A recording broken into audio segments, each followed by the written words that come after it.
อุ้ยยังบูเลยยังแท้ แต่ ก่อนอื่นบนเนาะก่อนที่เขาจะมาทดลองเขาจะมาแนะนำตัวก่อนตัวในวันนี้ใส่เมนเขามีโซ่วันนี้เนาะเขาจะมาลองแผ่นแข็ง3 บาททั้ง4 อันซึ่งว่า3 อันเขาสตาร์ทเป็นมุก4 เจเพื่อเห็นเบื้องนึงก็ได้ของแผ่นหั่นต่อมาเนาะนี่เป็นแผ่นกั้นสารเนาะโดยที่เขาตัดแล้วอุปกรณ์ตัวต่อไปของเขาเนี่ยอย่างแต่แม่คืออุปกรณ์ตัวต่อมาก็จะเป็นดินปั้นเนาะดินปั้นพวกเรามาตั้งแผ่นแข็งโดยเราต้องมาทำเรื่องคือเรากันเลยเอาแผ่นเลยแล้วคือเขาต้องตั้งแผ่นแข็งที่น้องห่างกันประมาณ10 เซน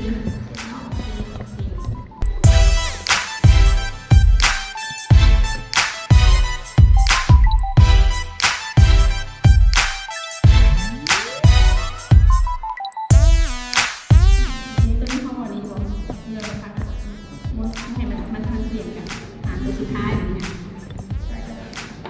สุดท้าย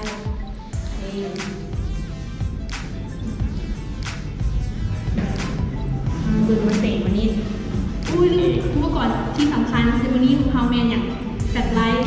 เดี๋ยวเราใช้โทรศัพท์กันได้เนาะไลฟ์แบบแมนและไฟฉายเดี๋ยวทำมาเริ่มกันเลยเนาะของนี้เอาเบอร์เรียกว่าเสกเป็นเดียวใดเป็นนักสายเสกเขามีเห็นว่าเสกมันเป็นเดียวใดมันจะไปทางแนวเสกมันจะเคลื่อนที่เสกอันเห็นว่าเสกมันเวลาเขาตั้งมาไม้เนาะเสกมันเคลื่อนที่ไปยังไงไปเสลียงอย่างบ่อยเสลียงแล้วเขาเวิร์กกรณีที่2มาเนี่ยกรณีที่2เสกเคลื่อนที่ไปยังไงมาทำมาตั้งไม้คือเขาตั้งให้มันชื่อกันตั้งให้มันชื่อกัน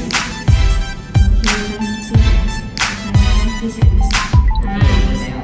คือแล้วเขามาเปิดเลยเขามาเบิร์ว่ามันเสกเคลื่อนที่ไปยังไง